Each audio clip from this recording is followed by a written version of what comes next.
আসসালামু আলাইকুম। কেমন আছেন আপনারা সবাই? আশা করি আপনারা সবাই ভালো আছেন, সুস্থ আছেন। আমি অনেক ভালো আছি। তো আমি মোহাম্মদ শাহিনুর রহমান। আমার পিছনে দেখতে পাচ্ছেন একটা নতুন কবিতা হয়েছে আর কি, বাচ্চা কবিতার। এর ভিতর আপনার চারটা, তিনটা দেখতেছেন, এই তিনটা বাচ্চার এর যে জোড়া হয়েছিল সেগুলো ডিম করে নষ্ট হয়ে গেছে। তার জন্য আল্লাহ রহমতে এই তিনটা বাচ্চা টিকে আছে। তা আমি এটা যাচাই বাছাই করে দেখলাম যে একটা ছেলে, দুইটা ছেলে হবে আর একটা মেয়ে হবে সম্ভবত। তো এখন যদি বোঝা যাচ্ছে না, আমি যত কাছে নিয়ে গিয়ে যদি দেখে তাহলে তো বুঝতে পারবেন। তো এইগুলো বাচ্চাগুলো আমি একটু আলাদা করে রাখছি। আলাদা করার কারণটা হলো যে যখন খাওয়াটা যখন শিখলো বাচ্চারা, তখন আমি আলাদা করছি। আলাদা করাটা একমাত্র কারণটা হলো যে এই বাচ্চাগুলো এদের কাছে আমি রাখতে যাচ্ছি না। কারণ এখন 2026 সাল চলতেছে। 2027 সালে আপনার এগুলি কবিতাগুলো সব বিক্রি করে দেবো। যেগুলো দেখতে পাচ্ছেন এগুলো সব জায়গায় আপনার ঘরের যেগুলো দেখতে পাচ্ছেন সবগুলো বিক্রি করে দেবো। বিক্রি করে দেওয়ার পরে এখান থেকে যেগুলো বাচ্চাগুলো হবে সেই জায়গাতে এগুলো আমি আলাদা করবো। সেই জন্য আমি আলাদা করে রাখতেছি। এবং কি এই আপনার আমার কবিতার যে ঘরগুলো যে আছে, এই কবিতার ঘরগুলো একটু পাশে আমি আপনাদেরকে দেখাবো। আর ঘরগুলো একটু কিনে রাখতেছে বাচ্চাগুলো, আর ঘরগুলো আমি আপনাদেরকে দেখাচ্ছি। তো এতটা কবিতা ঘর আমি যদি একটু বলি যে আজকে ঈদের দ্বিতীয় দিন। ঈদের দ্বিতীয় দিনে আমি ঈদের প্রথম দিন আমি আমার ভিডিওটা দেখেছেন আপনারা, যে আমি চতুর্পাশে এই দেখতে পাচ্ছেন ঘরগুলো বন্ধ করে, যেগুলো আপনার ফাঁকা ছিল সেগুলো ঘরেরগুলো আমি একদম ভালো করে বন্ধ করে দিয়েছিলাম। দেওয়ার পরে চতুর্পাশে আমি যে আপনাদের দেখাই, চতুর্পাশে ভালো করে বন্ধ করে দিয়েছিলাম। কিন্তু কিভাবে যে হঠাৎ করে দেখতে পাচ্ছেন বিকেলবেলা আমি আছি, এখানে চারটা কবিতা বের হয়েছে। আমি যখন দেখা যায় ঘরে চালের উপরে এই চারটা কবিতা বের হওয়ার কারণটা কীভাবে যে বের হয় আসলে আমি নিজেও বলতে পারবো না। এর আগে আমি কয়েকবার আমি চেষ্টা করেছি যে ওই সবগুলো দরজা একবারে মানে চতুর্পাশে বন্ধ করে দিয়েছিলাম, কিন্তু হঠাৎ করে আবার কবিতাগুলো বের হয়। আমি যদি আপনার এ পাশে এই ঘরে যদি দেখায়, আমার মনে হয় ভেবেছিলাম যে এই ঘর থেকে হয়তো বা বের হতে পারে, কিন্তু এই ঘর থেকেও বের হয় না। আমি যদি আপনাদের দেখাই, এইখানে দেখতে পাচ্ছেন, আমি যদি দেখাই সবগুলো আমি বন্ধ করে দিচ্ছি, দেখতে পাচ্ছেন সবগুলো বন্ধ, কিন্তু তারপরেও কবিতা বের হয়ে যায়। কী কারণে যে বেরো বুঝতে পারি না। আমি এখন আগামীকাল চিন্তা ভাবনা আছে সবগুলো ভালো করে বন্ধ করে দেবো। কারণ এই কবিতা বের হলে মানুষ ধরে, কারণ এগুলো আমি আলাদা করে রাখছি। আর যেগুলো বাচ্চাগুলো হবে সেগুলো আমি আলাদা করে রাখবো কিছুদিন পরে।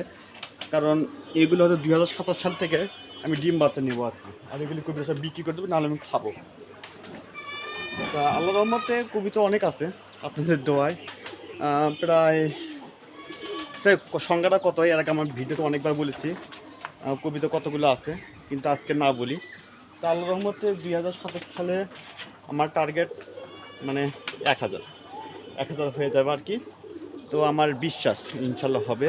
যেভাবে আল্লাহর রহমতে পরিশ্রম করতেছি, যেভাবে কবিতা আল্লাহর রহমতে ডিম বাচ্চা করতেছে আমার মনে হয় যে 1000 জোড়া হয়ে যাবে। তাই এখন আমি আসছি যে ছাদের উপরে আসলাম। ছাদের উপরে এসে এই বিকালবেলা আমি কী করবো, কবিতাগুলো আকাশে উড়াবো। কারণ এই জন্য উড়াবো যে সবসময় বন্দি অবস্থায় কারো ভালো লাগে না। কারণ এগুলো আমার দেশি গিরিবাজ জাতীয় কবিতা। এই দেশি গিরিবাজগুলো কবিতাগুলো যদি আমি আকাশে যদি না উড়াই, ওরা ডিম বাচ্চা ঠিক মতো ভালো করবে না। তবে হ্যাঁ, ফেন্সি জাতীয় কবিতাগুলো ঘরে বন্দি অবস্থা পাওয়া যায় বা খাঁচায় বন্দি অবস্থা পাওয়া যায়। তো এই ফেন্সি জাতীয় কবিতার যদি আপনার যেগুলো অনেক দাম বেশি, আর এগুলো কবিতার দাম অনেক কম, আপনার 500 বা 600 টাকার জোড়া। অনেক সময় বাজার ভিতরে ভালো যদি হয় 800-900 টাকার জোড়াও হতে পারে, সেটা কবিতা বুঝে। কিন্তু ফেন্সি জাতীয় কবিতার আপনি এক জোড়ার দাম 5,000, 7,000, 8,000, 10,000 পর্যন্ত, এবং 20,000 টাকা পর্যন্ত কবিতা আছে। সেই জন্য কবিতা মানুষ করে কি, এগুলো কবিতাগুলো সবসময় বন্দি অবস্থায় পেলে ওরা খাতার ভিতর ওরা পালন করে থাকে। আর যেগুলো দেশি জাতীয় কবিতা, যেটা আমার এগুলো দেখতে পাচ্ছেন, এগুলি দেখতে পাচ্ছেন নিচে নামলো, এগুলো কবিতাগুলো সাধারণত ছিঁড়ে পালন করা হয়। কারণ ওরা যদি কবিতা ছিঁড়ে যদি পালন করা হয়, এই কবিতাগুলো ডিম বাচ্চা অনেক অনেক অনেক অনেক ভালো করে। ধরেন বিকালবেলা আমি একটু ছেড়ে দেবো, আমি সাধারণত বিকাল করে একটু কবিতাগুলো ছেড়ে দিই। এর মধ্যে 4টা কবিতা বের হয়ে গেছে, আপনার আমি দেখালাম। তা দেখতে পাচ্ছেন আমি ঘরের দরজাটা খুলছি, দেখতে পাচ্ছেন ঘরের দরজাটা খুলে এখন ছেড়ে দিলাম। দেখতে পাচ্ছেন যে আমি ইটটা একটু বন্ধ করে দেই। দেখতে পাচ্ছেন কবিতার খাবারও শেষ হয়ে গেছে, যাই শেষ হোক সমস্যা নেই। তো এখন আস্তে আস্তে কবিতাগুলো আমি ছেড়ে দেবো, আর ছেড়ে দেওয়া আমি দেখা আকাশে উড়াবো। আর কীভাবে উড়ে আমি সেটা আমি দেখাবো। আমি এখন গেটের কাছ থেকে একটু দূরে একটু থাকি, দেখতে পাচ্ছেন এই দেখতে পাচ্ছেন সবগুলো বের হচ্ছে। ওরে বাবা রে বাবা, না আকাশের দিকে একটু তাকাই তাহলে একটু বুঝতে পারবেন। আকাশের দিকে উঠতেছে, দেখতে পাচ্ছেন আকাশের দিকে উঠতেছে, অনেক সুন্দর উড়ে, বাপরে বাপ। এই বিকেল করে আমি উড়ানোর উদ্দেশ্যটা হলো যে এই কবিতরগুলো যেন ভালো থাকে বা সুস্থ থাকে, ডিম বাচ্চার জন্য ভালো করে। আমি আকাশে যদি দেখাই দেখতে পাচ্ছেন প্রচুর উঠতেছে আকাশে, দেখতে পাচ্ছেন অনেক অনেক কবিতা উঠতেছে বিকাল করে। বিকাল করে কবিতা সেই জন্য ছেড়ে দিলাম। আর আপনারাও যেগুলি গিরিবাদ জাতীয় কবিতা আছে, দেশি গিরিবাদ জাতীয় কবিতা আছে, এগুলো কবিতাগুলো আপনারা সাধারণত ছেড়ে দিবেন বিকাল করে একটু, সকাল বিকাল একটু ছেড়ে দিবেন। সকাল থেকে ছেড়ে দিলে কবিতাগুলো স্বাস্থ্য ভালো থাকবে, ডিম বাচ্চা ভালো করবে। আর আমি আরেকটা কথা আপনাদের বলে রাখি, দেখতে পাচ্ছেন চালের উপরে সবগুলো আছে, এগুলো কী করে সবগুলো আকাশে উড়ে উড়ে সবগুলো একটু চালের উপরে এসে আপনার বসে থাকে। আমি আপনাদের আজকে কবিতাতে একটা কথা বলে রাখি, কবিতা যদি আপনি বেশি উড়াতে চান, আকাশে যদি অনেক বলে যে ভাই কবিতা আকাশে উড়ে না, আপনার কবিতাকে ধান খাওয়াতে পারেন।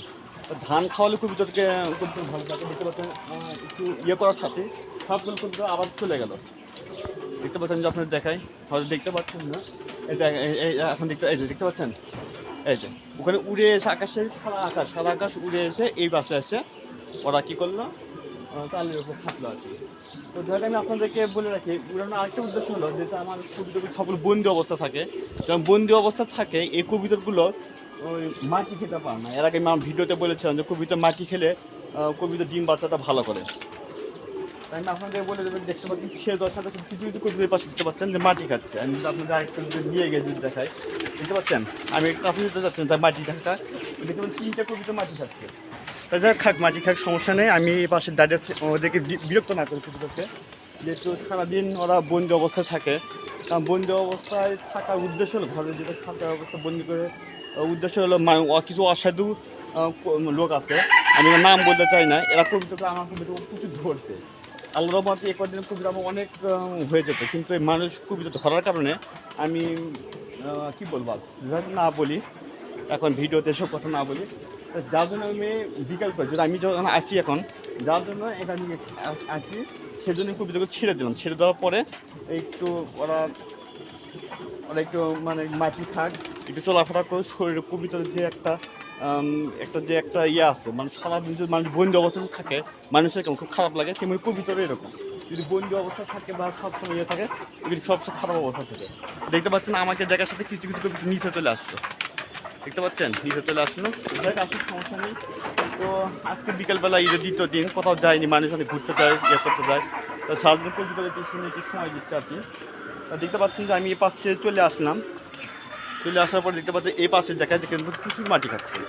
আমি যদি আপনাদের কিছু দেখাই, দেখতে পাচ্ছেন মাটি খাচ্ছে, খাক করা মাটি খাক, সমস্যা নেই। একটা কবিতা আকাশ থেকে উঠে পাশে চালের উপরে দাঁড়ালো।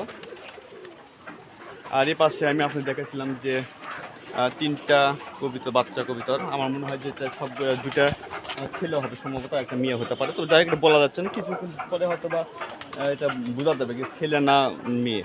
তো সম্ভবত ছেলেই বেশি হবে, কারণ এখানে কয়েকটা ওর যে একটা মানে জোড়া যে কবিতা ছিল সেটা কবিতা মারা গেছে, বাচ্চাটা ডিম বাচ্চাটা নষ্ট হয়ে গেছিলো, যার জন্য একটু মারা গেছে আর কি। তো আমি আপনাদের আরেকটু যদি একটু এ পাশে যদি দেখা একটু সবগুলো মাটি খাচ্ছে, দেখতে পাচ্ছেন সবগুলো মাটি খাচ্ছে। যাই থাক, ওরা আমি বিরক্ত না করি আজকে। তো দেখতে পাচ্ছেন আমার খুব ভালো লাগে, কারণ কি আসলে যারা সময় কাটান, অনেকে বলে ভাই আমার সময় কাটতেছে না, কী করি না করি। তো যাই হোক, আপনারা 1 জোড়া বা 2 জোড়া কবিতা থেকে আপনারা লালন পালন করতে পারেন, তাহলে কী করবে আপনার সময়ও কাটবে, আপনার আল্লাহর রহমতে অনেকটা লাভবান হতে পারেন। আর কবিতার যদি আপনার লালন পালন করেন, দেখবেন যে এক সময় হয়তো বা 2-1 বছর হয়তো কিছু হবে না, আজ থেকে 10-15 বছর পরে আপনার, আমি গ্যারান্টিদের কথা বলছি, আল্লাহর রহমতে কোটিপতি হয়ে যেতে পারবেন। তা আল্লাহর রহমতে কোটিপতি এই জন্যই বললাম যে যদি আল্লাহর রহমতে যদি 10-15 বছর পরে যদি কবিতা এই অবস্থা যদি আল্লাহর কাছে মারা যদি না যায় কবিতা, আর যদি কবিতা সুস্থ যদি থাকে, দেখবেন যে ওখান থেকে আল্লাহর রহমতে আপনার 1000 জোড়া করা কোনো ব্যাপার না। তো আমি টার্গেট নিয়েছি 2027 সালে আমার মনে হয় 1000 জোড়া হয়ে যাবে আল্লাহর মতো টার্গেট। তো যাই হোক, যদি 1000 জোড়া হয়ে যায় সেই ভিডিওটা আপনারা অবশ্যই আমি আপনাদের দেখাবো। তো দেখতে পাচ্ছেন সবগুলো কবিতর এখন মাটি খাচ্ছে। তো বন্ধু আজকে এই পর্যন্তই। ভিডিওটি ভালো লাগলে আপনারা লাইক কমেন্ট শেয়ার করতে পারেন। আপনি যদি আমার চ্যানেলে নতুন হয়ে থাকেন অবশ্যই আমার চ্যানেলটি একটু সাবস্ক্রাইব করবেন। ততক্ষণ ভালো থাকবেন। আসসালামু আলাইকুম।